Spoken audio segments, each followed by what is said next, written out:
zucchini, finely chopped onion, minced garlic, parsley, Parmesan cheese, sour cream. First, heat up the pan and put the oil in it and wait for it until the oil is heated. And then we put the finely chopped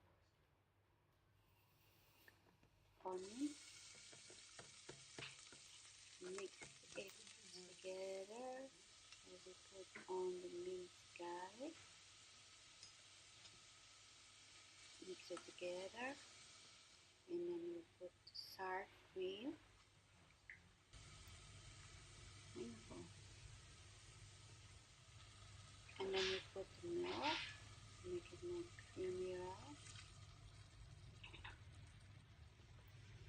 Put some Parmesan cheese, got more taste in it, and parsley, salt, pepper for taste, and then you add the fettuccine, like doing this to absorb the cream in it, and then you can add your choice. You can put as it is or put seafood in it. Ta-da!